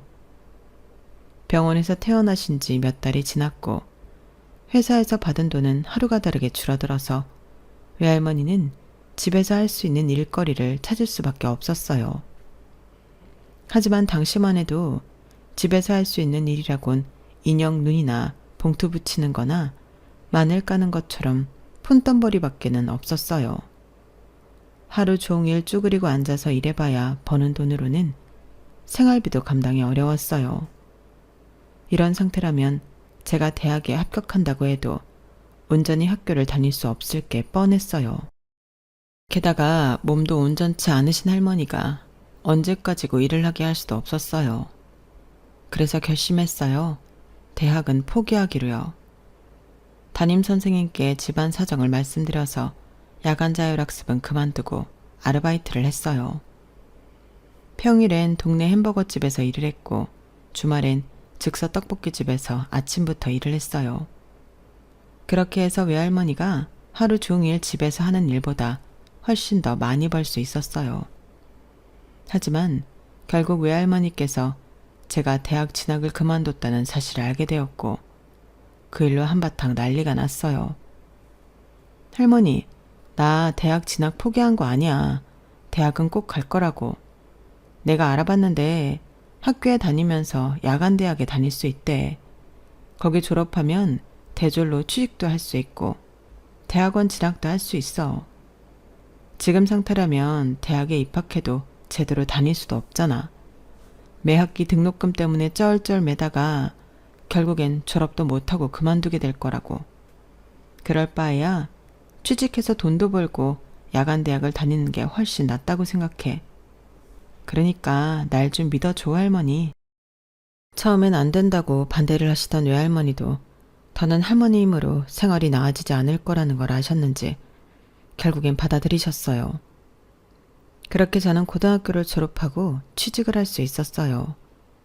하지만 야간 대학에 다닐 수 있을 거라는 기대는 조금씩 무너져 갔어요. 익숙하지 않은 회사 업무를 익히는 것만으로도 벅찼고 1년, 2년 회사에 적응해 가면서 대학에 대한 꿈은 잊은 지 오래돼 버렸어요. 그래도 다행인 건 외할머니가 전처럼 하루 종일 일하지 않아도 됐고 생활도 안정이 됐다는 거예요. 그리고 성인이 되고 처음으로 남자친구도 사귀게 되었어요.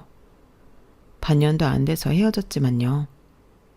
남편을 만난 건 2번의 연애가 끝나고 얼마 뒤 이사를 하면서였어요. 당시 살던 동네가 재개발이 되면서 이사를 하게 됐어요.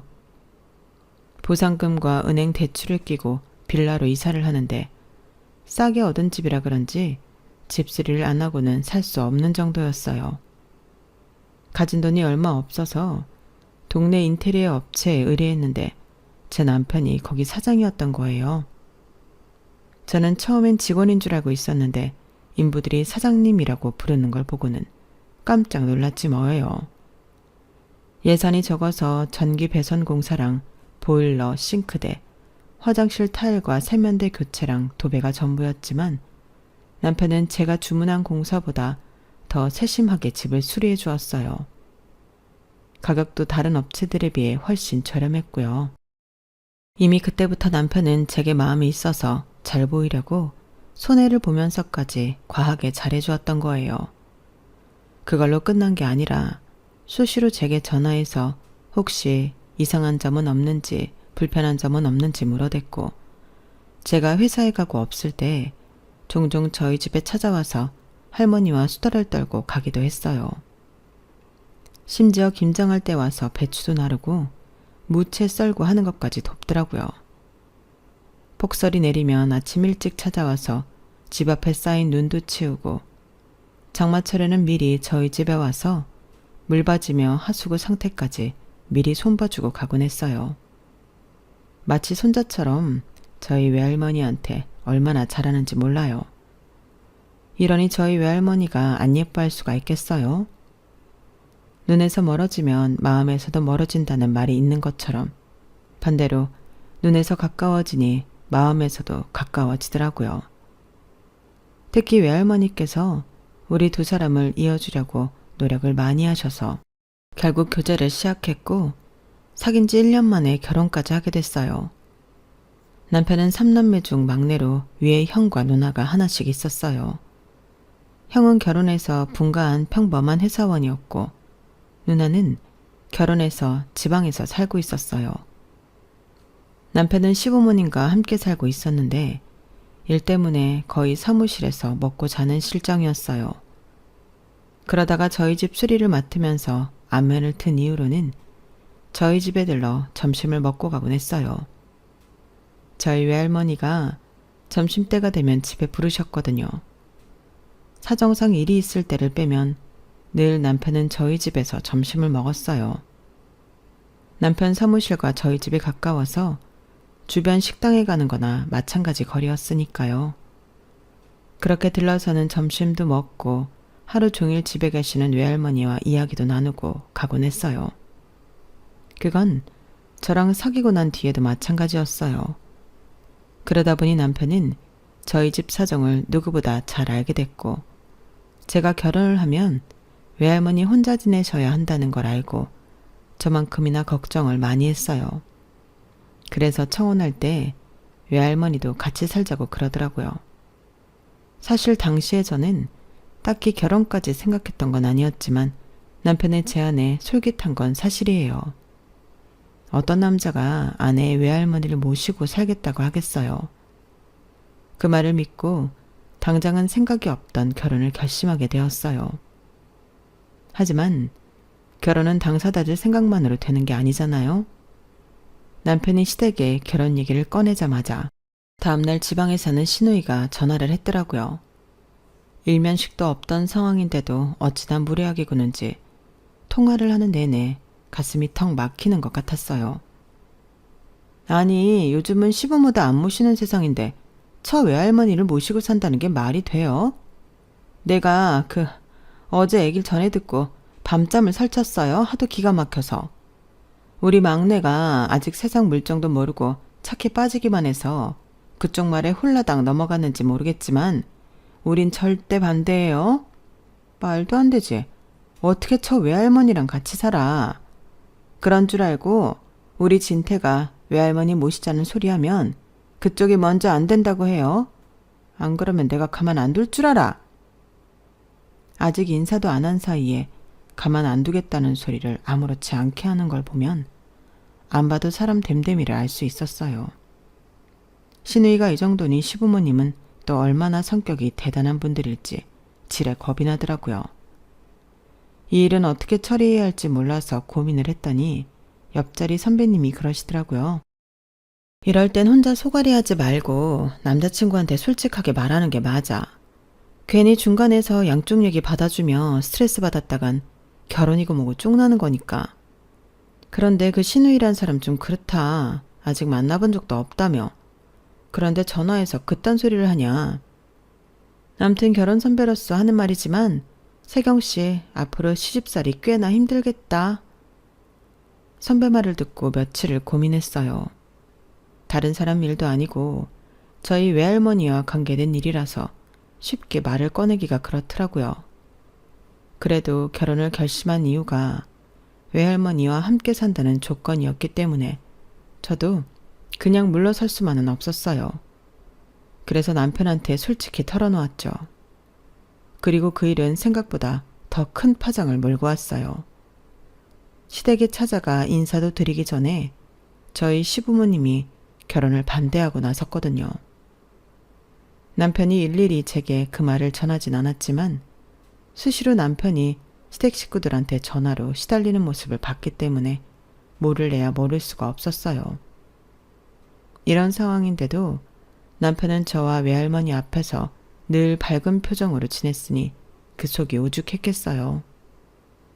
당장이라도 결혼식을 올릴 것처럼 서둘던 남편은 시댁 식구들 반대에 부딪혀 그 후로는 결혼식 얘기를 꺼내지 않았어요. 게다가 지방 출장을 간다는 이유로 전처럼 자주 만날 수도 없었고요.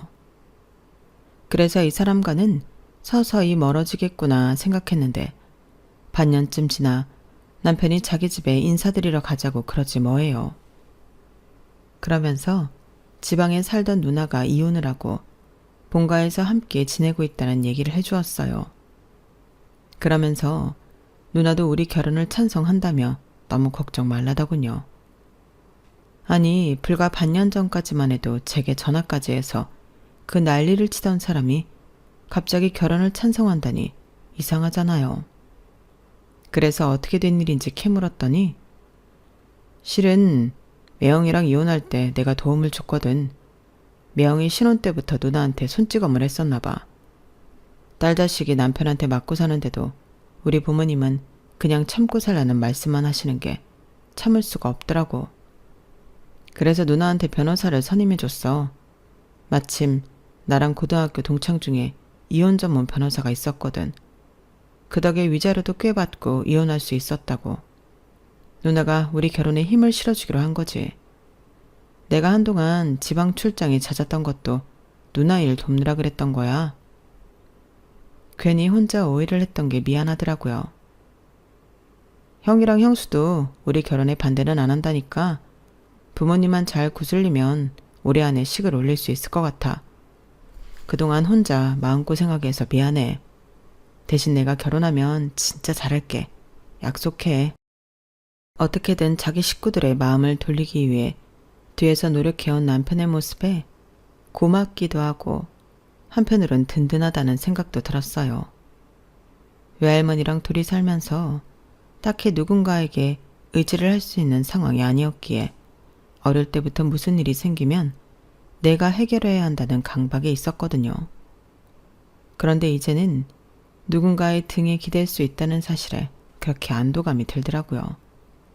그래서 시부모님만큼은 어떻게든 내 힘으로 설득하겠다 마음먹었어요. 처음 인사를 드리러 갔을 때는 예상했던 것처럼 제게 냉랭하게 대하시더라고요.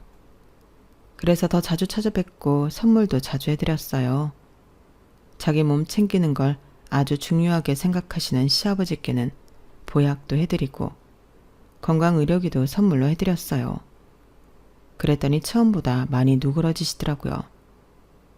시어머니께는 화장품이며 옷, 구두 같은 선물을 해드렸는데 지금까지 살면서 당신이 입고 쓰는 거에 돈을 써보신 적이 없는 시어머니로서는 제 선물이 반가우셨던가 봐요.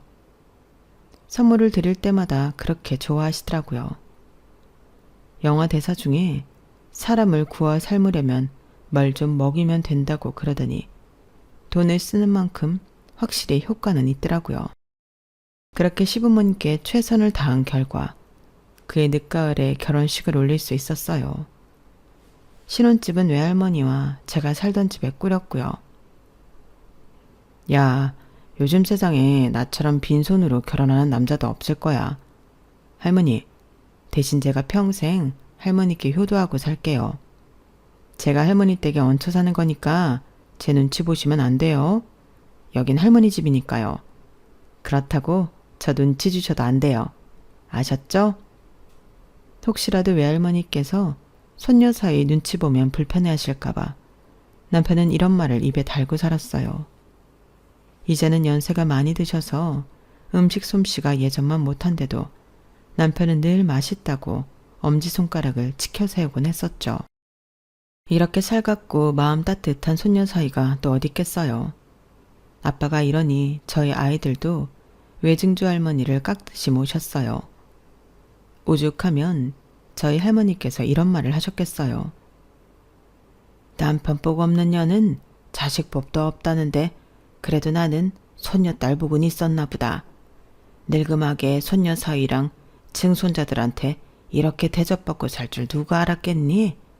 고맙다. 고마워.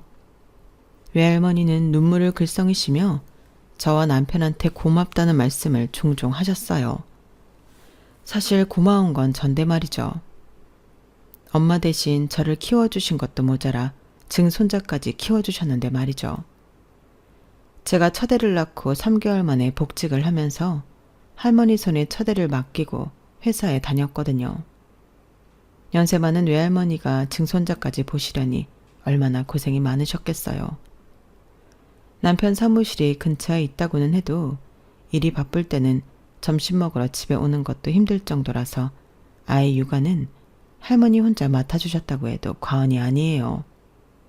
그러다 제가 둘째를 낳으면서 회사를 그만두게 됐고 그때부터는 제가 살림과 육아를 맡아서 했어요. 그때부터 남편의 외벌이가 시작됐지만 신기하게도 둘째가 태어나고부터 남편 일이 잘 돼서 수입이 많이 늘었어요. 저랑 둘이 벌 때보다 훨씬 많이요. 그렇게 몇 년이 지났을까요? 아주버님이 회사에서 정리해고가 되었고 시부모님은 제 남편을 찾아와 아주버님 자리를 부탁하셨어요. 형제 좋다는 게 뭐냐? 이럴 때 네가 형 좀 도와주면 네 형도 처가에 면이 설 거 아니야. 남 부려가며 돈 주지 말고 네 형한테 일 좀 가르쳐줘라. 너 사무실 차릴 때 이 예비애미가 도와준 거 기억나지? 제 남편이 다니던 회사를 나와 독립을 할 때 아버님이 5천만 원을 사업자금으로 대주신 적이 있는데 그 얘기를 꺼내시면서 아주버님을 부탁하셨어요. 하지만 남편 입장에서는 당장 형을 직원으로 받아들이는 게 달갑지만은 않았어요. 일단 이쪽 일에는 전혀 아는 게 없었고 아무래도 형이다 보니 일을 시키기도 그랬으니까요. 하지만 그보다 더 큰 문제가 있었는데 그건 바로 아주버님 성격이었어요. 저희 아주버님이 소위 말하는 명문대 출신인데 그래서 그런지 사람을 깔보는 성향이 있거든요. 제가 고졸이라는 이유로 지금까지도 제게 함부로 하는 걸 보면 남편한테는 더하면 더했지 절대 덜할 리가 없거든요. 그걸 아는 남편이니 왜 걱정이 안 되겠어요. 그래도 시부모님 부탁 때문에 어쩔 수 없이 아주버님을 받아들일 수밖에 없었는데 처음 사무실에 나오자마자 아주버님이 이러신 거예요. 설마 나보고 현장에서 인부들이랑 같이 일하라고 하는 건 아니지? 난 그런 건 못한다. 그러니까 현장은 네가 나가고 사무실 내가 지키마. 그나저나 주 5일 근무 맞지? 내가 이래봬도 대기업 출신인데 연봉은 제대로 쳐줘야 한다. 참, 야근 수당이랑 상여금은 정확히 어떻게 되냐? 못 박는 일 하나 못하는 사람이 따지는 건 뭐가 그리 많은지. 남편 밑에서 일하는 직원들도 혀를 내두를 정도였어요. 오죽하면 저를 볼 때마다 붙잡고 아주버님 욕을 했을까요? 일을 배우겠다고 온 건지 그저 놀면서 사장 노릇을 하겠다고 온 건지 모를 정도로 아주버님은 정말이지 가관도 아니었어요. 그렇게 1년 넘게 지내는 동안 아주버님과 싸우고 나간 직원만 해도 5이나 됐고 더는 참을 수 없었던 남편이 아주버님한테 그만두라고 말했어요. 그랬더니 바로 노동청에 신고를 한 거 있죠. 말도 안 되는 이유를 달아서 제 남편을 악덕업주로 둔갑시켰더라고요. 솔직히 변호사를 선임해서 법대로 처리하고 싶었지만 중간에서 시부모님이 하도 난리를 치셔서 아주버님이 원하는 대로 들어주고 퇴사 처리해버렸어요. 그 일로 저희한테 감정이 안 좋아진 아주버님과 형님은 명절이나 시부모님 생시 때 얼굴을 마주칠 때마다 들으라는 듯 제 남편을 욕을 했어요. 저희 부부만 있을 때 그러면 참아주겠는데 저희 두 아들이 있는 앞에서까지 그러니 정말 못 참겠더라고요. 그래서 제가 나서서 말씀을 드렸죠. 아주버님, 이제 그만 좀 하세요. 우리 그이가 아주버님께 뭘 그렇게 잘못했어요? 솔직히 아주버님 때문에 저 사람이 얼마나 힘들었는지 아세요? 일 잘하는 직원들 죄다 아주버님이랑 싸우고 나갔잖아요. 사무실에서 서류 업무 보시겠다고 하고선 툭 하면 자리 비우시고 공금에 함부로 손대시고 게다가 거래처랑 툭 하면 트러블 만드셔서 손해가 이만저만이 아니었다고요. 우리 그이가 되니까 그런 거 다 참고 있었던 거라고요. 그런데 아주버님은 어떠셨어요? 자기 잘못은 생각 않고 노동청에 동생을 고발하셨잖아요. 그때도 변호사 선임할까 하는 거 아버님이 말리셔서 그만둔 거예요. 그런데도 어쩜 툭 하면 그이 못 잡아먹어서 난리세요? 그러자 형님이 나서서 그러더군요. 어머머? 동서, 무슨 말을 그렇게 해. 자기가 가방끈이 짧아서 그런가 사태 파악을 제대로 못하는가 본데 우리야말로 아버님 부탁받고 서방님 도와주려고 거기 갔던 거야. 아니, 애초에 우리 남편 학벌에 스펙에 그런 코딱지만한 사무실에 갈 일이 있겠어? 기껏 가서 일 도와줬더니 사람을 쫄로 보고 말이야. 어디서 지영한테 이거 해라 저거 해라 지시를 해. 내가 아주 그 얘기 듣고 열불이 터져서 당장 그만두라고 했었어. 그런데도 형이라고 부족한 동생 도와주겠다고 거길 간 사람한테 단물 다 빼먹곤 그만두라니 이게 말이 되는 소리냐고. 하여간에 어쩜 부부가 그리 똑같은지 염치 없는 것까지 꼭 닮았네. 누가 할 소리를 하는지 원. 결국 그날 말다툼은 형제간의 주먹다짐으로 이어졌고 그날 이후 우리 가족은 시댁과 연락을 끊고 살게 됐어요. 부동산 시장이 침체됐다고는 해도 워낙 주변에 평판이 좋았던 남편은 꾸준히 사업을 이어갈 수 있었어요. 그러는 사이 집도 신축 아파트로 넓혀가게 돼서 이제야 사람답게 살아보나 했는데 새 집으로 이사하고 2해 만에 저희 외할머니가 세상을 떠나신 거예요. 주변에서는 그 나이 되도록 외손녀 부부랑 외증 손주들 재롱 보면서 사셨으니 호상이라고 말했지만 가족 입장에선 어디 그런가요? 외할머니가 조금만 더 같이 사셨으면 하는 아쉬움 뿐이었어요. 든자리는 몰라도 난자리는 크게 느껴진다고 외할머니의 빈자리는 생각보다 컸어요. 하루는 소파 옆에 베이커리 봉투가 놓여있길래 안을 봤더니 모나카 상자가 있더라고요. 남편이 퇴근길에 베이커리에 들러 외할머니가 좋아하시던 모나카를 사오곤 했었는데 외할머니도 안 계신 마당에 누가 이걸 사왔을까 했죠. 그랬더니 안방에서 나오던 남편이 그러더라고요. 어제 거래처 사람들이랑 술을 마셨는데 버릇처럼 빵집에 들러 모나카를 사들고 왔지 뭐야. 집에 와서야 할머니가 안 계시다는 게 떠올랐어. 저만큼이나 외할머니를 끔찍이 챙기던 남편이었기에 그 모습이 더욱 애처롭게 느껴졌어요. 외할머니의 빈자리는 그 후로도 한참이나 우리 가족을 힘들게 했지만 그래도 산 사람은 살게 된다고 시간이 흐르자 조금씩 그리움도 옅어지더군요. 그런데 또 다른 이별이 우리 가족을 찾아온 거예요. 아침 일찍 밀린 일이 있다고 사무실로 출근했던 남편이 심근경색으로 쓰러진 거예요. 구급차에 실려 병원으로 향할 때까지만 해도 의식이 있었던 남편이었지만 제가 연락을 받고 병원에 도착해보니 이미 세상을 떠난 뒤더라고요. 외할머니가 돌아가셨을 때는 곁에 남편이 있어서 버틸 수 있었지만 남편이 떠나자 도저히 정신을 차릴 수 없더라고요. 고등학교 1학년인 큰아들과 중학생인 둘째 아들이 저를 대신해 상주자리를 지켜주었고 저는 반쯤 어리 나간 사람처럼 장례식장 한 구석을 지켰어요. 남편이 없는 인생은 상상도 해본 적이 없어서 앞으로 어떻게 살아가야 할지 막막하더라고요.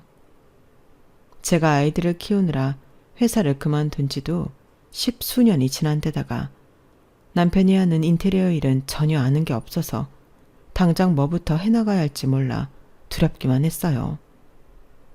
그런데 장례가 끝나고 이틀쯤 지났을까요? 시부모님이 아주버님과 함께 집에 찾아오셨더라고요. 아주버님이 저 대신 장례식장 계약부터 납골당 선정까지 많은 일을 도와주셨기 때문에 감사 인사부터 드렸어요. 그런데 내 동생 장례식인데 형인 내가 나서는 건 당연한 거 아닙니까? 피 한 방울 안 섞인 재수씨가 나한테 감사 인사할 일이 아니에요. 싸늘한 말투로 그렇게 말하는데 순간 뭔가 잘못되고 있다는 생각이 들었어요. 아니나 다를까 아버님이 그러더라고요. 이제 내 아들도 세상 떠났으니 우리가 더 마주칠 일이 있겠니? 그래서 말인데 우리 막내가 하던 사무실 말이다. 그거 앞으로는 큰애가 맡아서 할 거다. 그러니 너는 너대로 살아갈 궁리를 해. 아버님, 그게 무슨 말씀이세요? 그의 사무실을 아주버님이 하시다뇨. 그러자 아주버님이 당연한 거 아니냐는 듯 그러더군요. 내 동생이 하던 사업인데 형인 내가 맡아서 이어가는 게 맞지. 뭐가 문제라는 겁니까? 까놓고 말해서 재수씨가 인테리어에 대해 뭘 합니까? 그래도 나는 녀석이랑 같이 일해본 적도 있고 사회 경험도 많으니 내가 맡는 건 당연한 거죠. 게다가 그 사무실 차릴 때 아버지가 돈 대줬던 거 잊었어요? 엄격히 따지면 그 사무실은 우리 아버지 소유인 거나 마찬가지라고요. 그러니까 재수씨는 재수씨 나름대로 자식들 데리고 살궁이나 하란 말입니다. 눈 뜨고 코 베인다는 건 이럴 때를 두고 하는 말인 거예요. 결국 저는 손도 써지 보지 못한 채 아주버님한테 남편 사업체를 뺏겼고 그 후로 두 아들과 살아가기 위해 생활전선이 뛰어들 수밖에 없었어요. 40이 넘은 주부가 할 수 있는 일이라곤 식당 일이나 파출 도우미 정도가 다였어요. 특별한 기술이 있다면 모를까 사회 경력도 오래전에 끊긴 저로서는 더더욱 할 수 있는 게 제한적이었죠. 한 달 꼬박 식당에서 일을 해도 아파트 관리비에 생활비를 내고 나면 남는 게 없었어요. 게다가 두 아들 학원비가 버거워 학원까지 줄여야 하는 상황까지 오게 되었어요. 둘째도 둘째지만 고등학생인 큰아들은 지금 학원을 끊게 되면 대학 진학에 큰 영향을 끼칠 것 같아서 일단 작은 애 학원만 정리를 했는데 그런 노력에도 불구하고 생활은 늘 쪼들리는 거예요. 몸을 쓰는 일이다 보니 쉬지 않고 일을 하자 제 몸에 이상이 오기 시작했고 결국 쉬는 날이 늘어가면서 벌이가 시원치 않았거든요.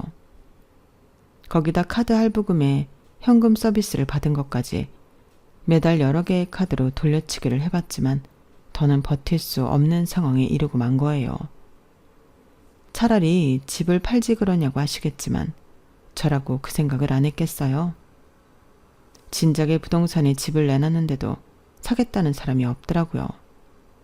정말이지 누구한테 도움을 받을 길도 없고 해서 일단 은행에 찾아가 대출을 신청해 보기로 했어요. 집을 담보로 돈을 빌리려고요. 그래서 안방 서랍에 숨겨둔 집 문서를 꺼내 들었는데 거기에 큰애 이름으로 된 통장이 하나 있더라고요. 예전에 애들이 받은 명절 용돈을 모아두던 통장이었는데 용케도 안 없어지고 있었던가 봐요. 안에 얼마가 들어있는지 모르겠지만 푼돈이라도 일단 찾아야겠다는 생각에 통장까지 챙겨서 은행으로 갔어요. 그런데 은행 직원이 제게 이러는 거예요. 통장에 17억이나 있는데 집을 담보로 소액대출을 받으시겠다고요? 네? 그게 무슨 말씀이세요?